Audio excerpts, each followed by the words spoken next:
Dear viewers, this is the story of a young police officer named Emily, who lived by the rules until she encountered a prisoner whose final wish would alter both of their lives forever. She thought it was just another ordinary day at work. But what began within the confines of a prison slowly evolved into something deeper, a bond, a connection, and a love she never anticipated and couldn't walk away from. Stay with me until the end, as this story will touch your heart in unexpected ways. If you enjoy tales filled with genuine emotions and unforgettable moments, don't forget to like this video, subscribe to the channel, and let me know in the comments where you're watching from. Let's begin. Emily wasn't just another officer in uniform. She was young, striking, and intelligent. She carried herself with quiet confidence. Her dark hair was always neatly tied back, and her uniform was immaculate. Her calm demeanor commanded attention without her even trying. It wasn't just her appearance that made her stand out. Emily was disciplined, hardworking, and respectful to everyone. She followed the rules, never cut corners, and kept her personal life separate from her work. But that didn't stop the attention. Almost every week, someone tried their luck. Officer Jake from traffic brought her coffee every morning. Officer Mark always seemed to park next to her car, hoping she'd need a ride. There was even a senior detective who once left a bouquet of flowers on her desk with a note that read, "Dinner?" Emily smiled politely, thanked them, and declined every time. Her quiet refusals only added to her mystique. For Emily, her personal rule was simple. Work is work. Some men laughed it off. Others grew frustrated. But no one took rejection harder than her boss, Mr. Thompson. In his late 50s, he had graying hair, an expensive watch, and a kind of authority that made people wary of crossing him. From the moment Emily joined the station, Thompson kept a closer eye on her than any other officer. She noticed. Everyone noticed, but she ignored it and kept her head down. That worked until the day he summoned her to his office. Emily walked in, and Thompson shut the door behind her. "Emily," he began, leaning back in his leather chair. "You've been doing exceptionally well here. You're smart, disciplined. You have a bright future in this department." Emily kept her hands folded in front of her. "Thank you, sir." He smiled, tapping his pen on the desk. I could help you advance faster. There are openings coming soon, promotions, better pay, better hours. You deserve it." Emily stayed silent, sensing where this was heading. Then his smile faded.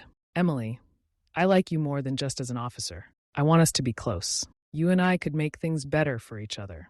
Emily's stomach tightened. "Sir," she said carefully, "with all due respect, I'm here to do my job, nothing more." Thompson's expression hardened. "You're saying no to me?" "Yes, sir," she replied steadily. "You're my superior, and you're old enough to be my father."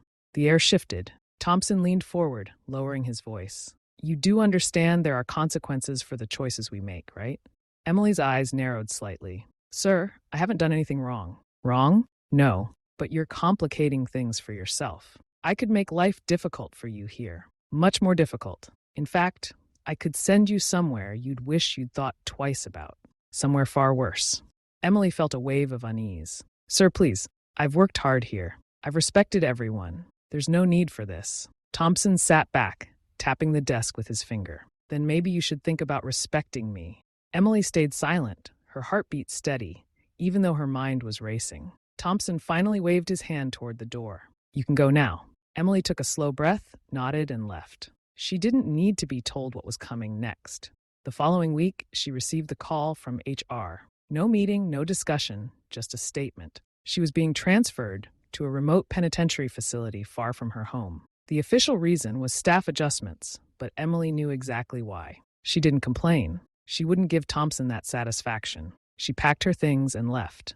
The penitentiary was a different world. The first thing Emily noticed was the air. It felt heavier, colder, as though the walls themselves carried the weight of the lives inside. The gates shut behind her with a metallic clang that resonated in her chest. The facility was bigger, louder, and far more tense than her station. The inmates were different, too.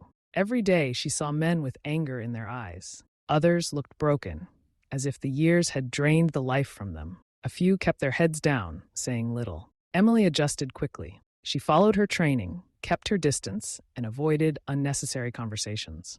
And that's when she first noticed him, David. David wasn't like the others. He was tall, broad-shouldered, with calm eyes that didn't match the rough place he was in. His hair was neatly kept, and his uniform was clean. Most prisoners had a certain hardness in their faces, years of regret or anger. But David's expression was different. Emily told herself not to notice, but she couldn't help seeing the way his gaze followed her. From the first week, David's eyes found her whenever she passed, not in the crude way some prisoners looked at female officers, but in a way she couldn't quite explain. She brushed it off. She was there to work. Days turned into weeks. Emily's routine became familiar, checking shifts, monitoring movements, escorting inmates to and from the yard. Sometimes she caught sight of David across the cafeteria or in the exercise yard. He never spoke to her, but the look in his eyes was almost like he was waiting for something. One afternoon, she was assigned to escort a group of prisoners to the yard. It was a simple routine: line them up, check the cuffs, and lead them outside. She was halfway through the group when she passed David. As she stepped by, she felt something slip into her palm, quick, smooth, and invisible to anyone else. A folded piece of paper. Her eyes flicked toward him. David didn't look at her directly, but his voice was low enough for only her to hear. Read it when you're alone. Her heart skipped. Her face remained calm, but her mind was already racing. When the prisoners were secured in the yard, she slipped the note into her pocket. Later, in the quiet of the break room, she opened it. A single line written in small, neat handwriting: "Meet me at midnight." She stared at the words. David was in the prison clinic that day, claiming he was sick. She knew inmates sometimes faked illness for attention. She told herself she wouldn't go. It wasn't professional. It wasn't smart. But as the clock inched toward midnight, she couldn't stop thinking about it. The prison was silent at midnight, but Emily's heart wasn't. She told herself she wouldn't go to the clinic. She told herself she'd ignore the note. But as the hour approached, her feet seemed to have a mind of their own. The corridor was dim, only a few lights buzzing faintly above her. Her steps echoed against the floor, sounding louder than she wanted. When she reached the clinic door, she paused. This was wrong. She knew it, but her hand still found the handle. The door opened with a soft creak. David was sitting on the edge of the bed, leaning forward as if he'd been waiting for hours. His eyes lit up the moment he saw her. "You came," he said quietly. Emily closed the door behind her, arms crossed to remind herself she was still in uniform. "This isn't professional. You shouldn't have called me here." David stood slowly, taking a step closer, but keeping a respectful distance. "I know, but if I didn't, I might regret it for the rest of my life." Emily's chest tightened, but she kept her tone steady. "David, whatever this is, it can't happen. You're a prisoner. I'm an officer." David's eyes held hers. "That's the problem. You see a prisoner. I see the only person in this place who treats people like they still matter." Emily felt her breath catch for a second. "You shouldn't say things like that." He smiled faintly, a quiet sadness in his eyes. "I don't have much to lose by saying what I feel, but you still have your life outside. You don't take risks unless they're worth it." Emily looked away, pretending to scan the room. "Why am I here, David?" David's voice softened. "Because I need you to know the truth. I don't belong here, and I have one last wish before I die in this place. I need you to hear my story." Emily hesitated, then gave a small nod. David took a deep breath. "Before this, I worked as a production supervisor at a food company. I'd been there 8 years. I handled quality control. Every batch, every shipment, my signature had to be on it. I was proud of that job. We made clean, safe food for families across Texas." Emily nodded slightly, listening.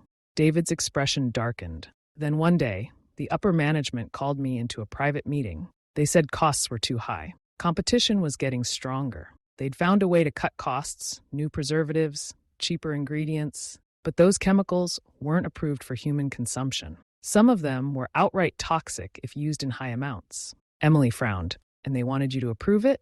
I nodded. "Exactly. They said it wouldn't kill anyone, that it was just bending the rules a little. But I'd seen the reports. It wasn't bending the rules. It was breaking them completely. I refused to sign off." Emily tilted her head slightly. "And they didn't like that? They offered me money to keep quiet, a promotion, even a share in the profits," David said bitterly. "When I refused, things got tense. I told them I wanted to resign. I was planning to go to the media. I had proof, test results, emails, everything." Emily leaned in slightly. "What happened?" David gave a humorless laugh. "They got to me first. One morning, the police showed up at my house. They said I'd been stealing company funds and falsifying reports. They found evidence on my computer and even forged my signature on certain documents. Everything I'd gathered against them was gone." Emily's stomach twisted. "So they framed you?